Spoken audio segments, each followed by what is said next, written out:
Literally जिस चीज का डर था, जिस बात का डर था, वही होते हुए यहाँ पे दिख रहा है और इसका असर आज हमारे मार्केट में तो दिखेगा ही दिखेगा।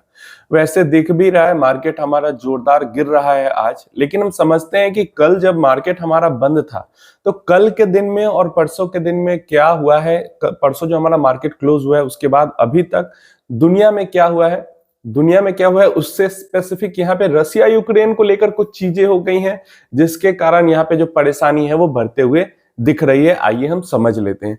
सबसे पहले रसिया का जो सबसे बड़ा ऑयल डिपोट है, वहां पे यूक्रेनियन ड्रोन ने अटैक किया है।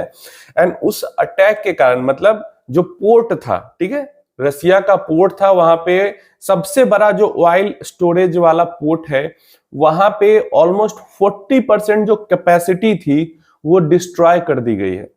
मतलब रसिया का जो सबसे बड़ा पोर्ट था, वहां से मान लो 100 लीटर, एग्जाम्पल के बोल रहा हूं कि 100 लीटर तेल जो है वो डिपार्ट होने वाला था अलग अलग कंट्रीज में बेचने के लिए।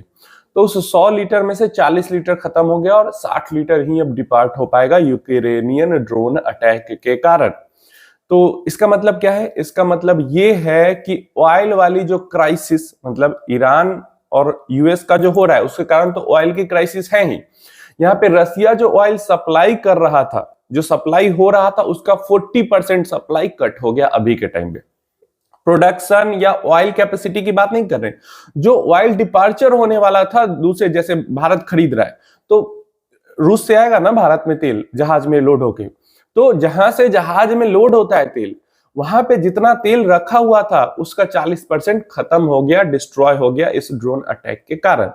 और सबसे बड़ा जो पोर्ट था वहां पे, जो सबसे बड़ा जो टैंकर था कैपेसिटी थी, वही डिस्ट्रॉय हो गई। तो प्रेजेंट टाइम पे रसिया का 40% ऑयल डिपार्चर जो है वो कट हो गया है इस ड्रोन अटैक के कारण।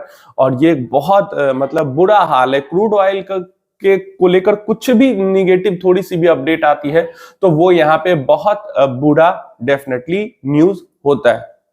इसी के साथ साथ रसिया के ही टैंकर ऑयल के साथ एक और बुरी घटना हो गई। जैसे टर्की के पास एक जहाज के अंदर रसियन ऑयल लोडेड था और वो जा रहा था कहीं, तो जैसे ही टर्की का जो वाटर है उससे वो 30 किलोमीटर दूर जैसे ही इंटरनेशनल वाटर में वो जहाज पहुंचा, एक अननेम्ड, मतलब पता नहीं किसी को कि किसने अटैक किया, लेकिन अंडर वाटर ड्रोन के जरिए उस जहाज पे अटैक किया गया और स्पेसिफिकली उस जहाज के इंजन को टारगेट किया गया और उसको डिस्ट्रॉय कर दिया गया। तो जहाज तो वहां पे बर्बाद हो गया और रसियन ऑयल लोडेड था, और ये जो जहाज है वो भी सैंक्शन था, मतलब यूरोप और ब्रिटेन ने इसको सैंक्शन करके रखा हुआ था और रसियन ऑयल इसके अंदर था लोडेड। तो इंजन को उड़ा दिया गया, जो क्रू मेंबर्स थे वो सारे सेफ हैं, लेकिन जो तेल है वो बर्बाद हो गया। तो ये जो दो घटना हुई है, इन दो घटना के कारण जो है ऑयल मार्केट में पूरी तरीके से खलबली मच गई है।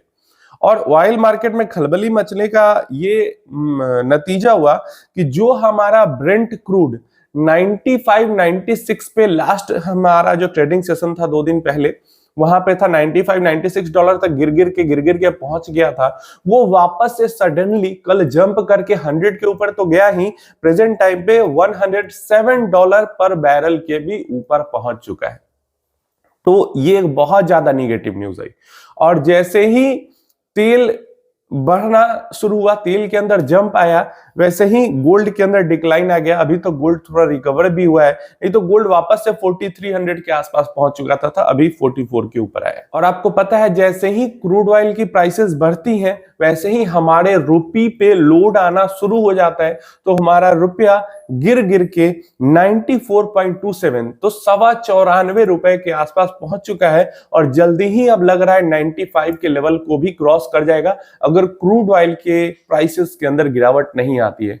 और अगर ये गिर के 100 के पास भी पहुंच जाए, अगर ये जो क्रूड ऑयल की क्राइसिस है, परेशानी अगर लंबा खिंच जाता है, तो 100 रुपए पर डॉलर भी पहुंच जाए तो कोई बड़ी बात नहीं होगी। तो 94 डॉलर को हमारा रुपया जो है वो क्रॉस कर चुका है। अब रुपया का इतने गिरने मतलब इतना सडन जो रुपये गिर रहा है इसका सीधा इफेक्ट एफआईआईज की सेलिंग पे आता है और डेफिनेटली आज के डेट में भी हमें भयंकर, बहुत ही ज्यादा भयंकर तरीके से एफआईआईज की सेलिंग देखने को मिल जाएगी। तो लग नहीं रहा कि मार्च के महीने में एफआईआईज एक दिन भी बाई करने वाले हैं और पिछले कई सालों का सबसे बड़ा सेलिंग वाला महीना मार्च का निकल के आएगा, मुझे ऐसा लग रहा है। मतलब पिछले 4-5 सालों में जो हालात दिख रहे हैं, 2020 में जो सेलिंग हुई थी एक महीने में एफआईआईज की मार्च में, उसके बाद लगता है 2026 के ही मार्च का महीना जो होगा वो सबसे बड़ा एफआईआईज के सेलिंग वाला महीना निकल के आएगा। आप बताना अपनी राय कमेंट, क्योंकि ऑलरेडी ये 1 लाख से ऊपर की सेलिंग कर चुके हैं और आज के डेट में एक सेलिंग होगी ही होगी और एक दिन और शायद ट्रेडिंग सेशन इसी मंथ में होगा तो वहां पे भी फिर से सेलिंग होगी। तो लंबी सेलिंग देखने को मिल रही है। अब जैसे ही क्रूड ऑयल की प्राइसेस बढ़ी तो जो मार्केट्स ओपन थे एशिया के, वहां पे हमें कल के डेट में काफी भयंकर गिरावट देखने को मिली। इसके अलावा अमेरिकन मार्केट्स के अंदर भी काफी भयंकर गिरावट देखने को मिली जैसे ही ऑयल प्राइसेस बढ़े। लाइक जो नैस्डैक है, जो टेक इंडेक्स है, वो तो 2.5% तक लुढ़क गया। इसके अलावा S&P 500 2.25% तक और स्मॉल कैप इंडेक्स भी अमेरिका का 2.25% तक गिर गया और जो Dow Jones large cap top 30-50 index है वो 1% तक गिरते हुए दिखा। इसके अलावा जो जर्मनी वगैरह है, यूके, उधर यूरोप साइड में, वहां पे भी 0.5% से लेके 1% से लेके 1.5% तक हमें सारे मार्केट्स यूरोप के गिरते हुए दिखे।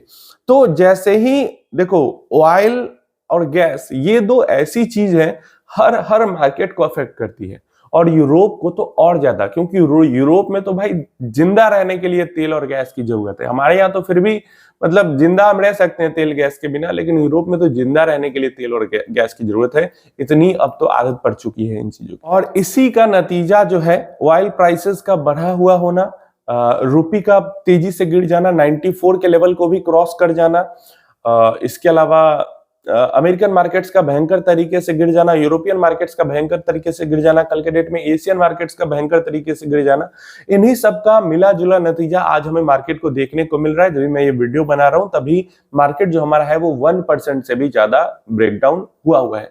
कल रात को ही मैं ये वीडियो बनाने वाला था, लेकिन मैंने सोचा कि कल दूसरी वीडियो बनी हुई थी अपडेट वाली, तो फिर बहुत लेट हो जाता, तो इसलिए लेट अपडेट से मैंने सोचा चलो कल के डेट में आपको अपडेट देते हैं। तो ये चीजें यहाँ पे हो रही है। अब ये ऐसा नहीं है कि जो ईरान और यूएस और इजराइल वाला जो मामला है वो सुस्त पड़ चुका है, वो ठंडा हो चुका है, वो बिल्कुल खत्म हो गया, नहीं। जो नेगोशिएशन वाली बातें चल रही है वो डेफिनेटली अब चल रही है, अब रियल में नेगोशिएशन वाली बातें चल रही है, ऐसा नहीं कि ऊपर ऊपर की बात है। और अमेरिका चाह रहा है कि नेगोशिएशन करके युद्ध विराम कर लिया जाए, युद्ध को अभी के लिए खत्म कर, आगे जो होगा वो होगा, उसको लेकर अमेरिका कुछ नहीं कह रहा, लेकिन अभी के लिए युद्ध को खत्म कर लिया जाए। तो इधर तो शांत होने ऐसा लग रहा है, मतलब शांत हुआ नहीं, लेकिन अमेरिका कोशिश कर रहा है, लेकिन उधर रशिया यूक्रेन वाला मामला यहाँ पे जो है वो बुरा फंसा गया और दोनों जगह कुछ भी हो रहा है तो उसका इफेक्ट सीधा सीधा क्रूड ऑयल के प्राइसेस पे आ रहे हैं और क्रूड ऑयल की प्राइसेस जो है वो जंप कर जा रही है। दोनों तरफ वॉर जो है वो वॉर से तेल का जो मार्केट है वो अफेक्ट हो रहा है और डेफिनेटली भाई तेल का मार्केट अफेक्ट होगा तो अनसर्टेनिटी बढ़ेगी ही बढ़ेगी।